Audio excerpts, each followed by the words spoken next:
ആകാശവാണി.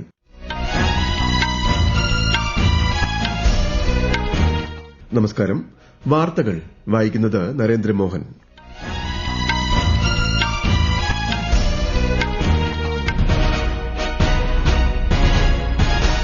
പ്രധാന വാർത്തകൾ.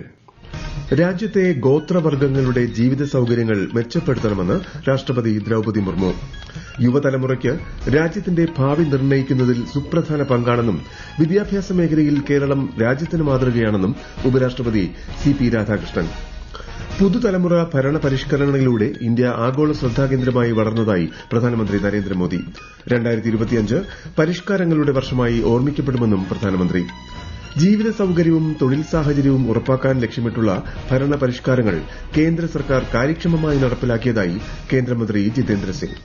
കേരളത്തിൽ ആരോഗ്യം ആനന്ദം വൈബ് ഫോർ വെൽനസ് എന്ന പേരിൽ ആരോഗ്യ വകുപ്പ് സംഘടിപ്പിക്കുന്ന ജനകീയ ക്യാമ്പയിൻ ജനുവരി 1 ആരംഭിക്കും. ഇന്ത്യ ശ്രീലങ്ക വനിതാ T20 പരമ്പരയിലെ അവസാനത്തെ മത്സരം തിരുവനന്തപുരത്ത് പുരോഗമിക്കുന്നു. വാർത്തകൾ വിശദമായി. രാജ്യത്തെ ഗോത്രവർഗ്ഗങ്ങളുടെ ജീവിത സൌകര്യങ്ങൾ മെച്ചപ്പെടുത്തേണ്ടത് അനിവാര്യമാണെന്ന് രാഷ്ട്രപതി ദ്രൌപദി മുർമു. ഝാർഖണ്ഡിലെ ഗുംല ജില്ലയിൽ നടന്ന അന്തർ രാജ്യ ജനസംസ്കൃതി സമാഗം സമരോ കാർത്തിക് ജാത്രയുടെ സമാപന ചടങ്ങിൽ പങ്കെടുക്കുകയായിരുന്നു രാഷ്ട്രപതി. ഗോത്രവർഗ്ഗ നാടോടി പൈതൃകങ്ങളുടെ വൈവിധ്യം ആഘോഷിക്കുന്ന പ്രമുഖ സാംസ്കാരിക ഉത്സവമാണ് കാർത്തിക് ജാത്ര.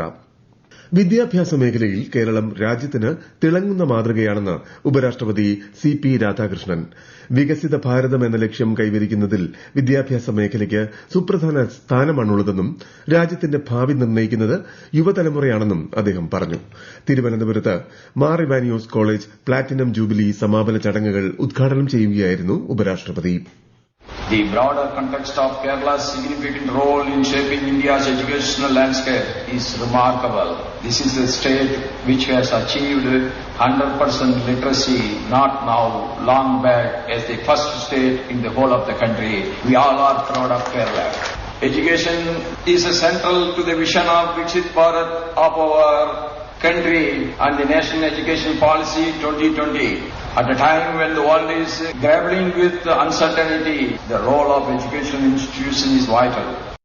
നിർമ്മിത ബുദ്ധി ഉൾപ്പെടെയുള്ള സാങ്കേതിക വിദ്യകൾ യുവജനങ്ങൾ സമൂഹ നന്മയ്ക്കായി ഉപയോഗിക്കണമെന്നും സാങ്കേതിക വിദ്യ പ്രയോജനപ്പെടുത്തി തൊഴിൽദാതാക്കളായി മാറാൻ അവർക്ക് സാധിക്കണമെന്നും ഉപരാഷ്ട്രപതി പറഞ്ഞു.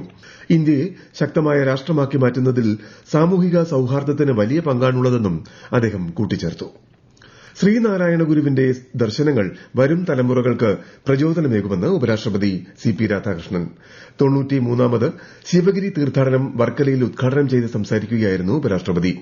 സാമൂഹിക ഐക്യത്തിനായി മുൻപന്തിയിൽ നിന്നും പ്രവർത്തിച്ച മഹത് വ്യക്തിത്വമായിരുന്നു ശ്രീനാരായണ ഗുരുവെന്നും ഒരു ജാതി ഒരു മതം ഒരു ദൈവം എന്നത് മഹത്തായ മുദ്രാവാക്യമാണെന്നും ശ്രീ സി.പി. രാധാകൃഷ്ണൻ അഭിപ്രായപ്പെട്ടു.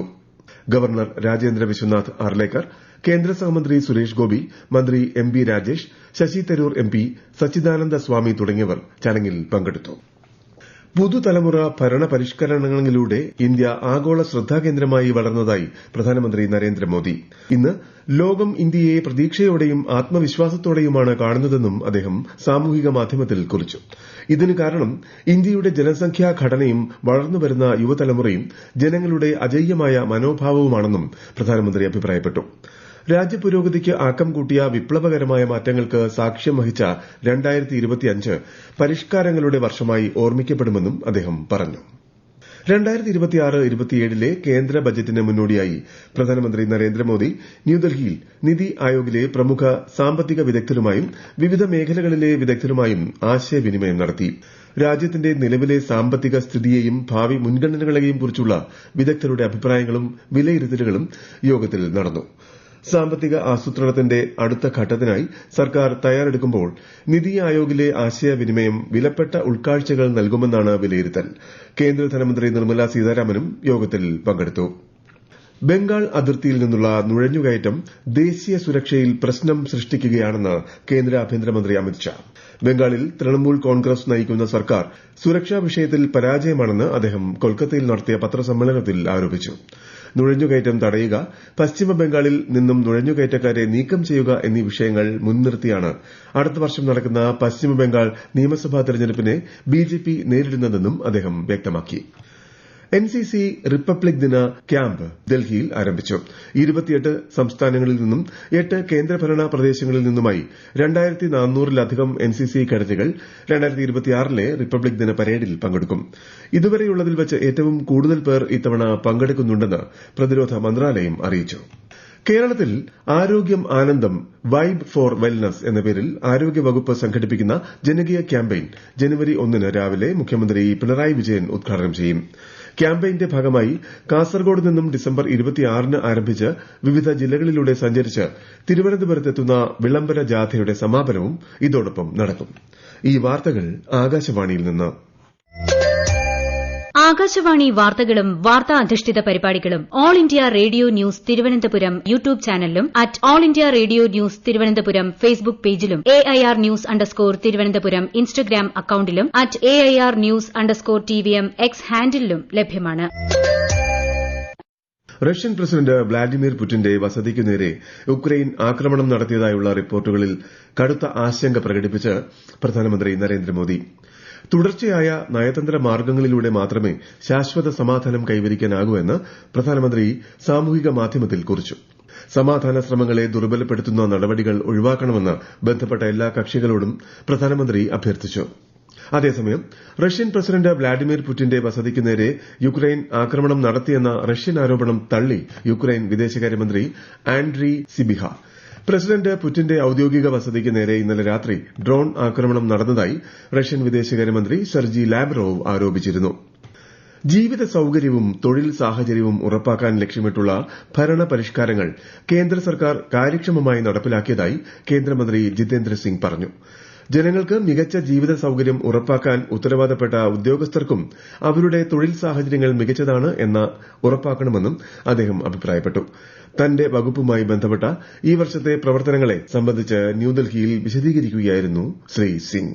This was a year which was dedicated to governance reforms for ease of living. And when you have to aim at ease of living, obviously those who are assigned to facilitate this task should also have ease of working. So simultaneously, there was also a very conscious attempt to provide a work-friendly environment. And of course, the underlying theme continued to be what it was in the beginning of this government in 2014, that is maximum governance, minimum government.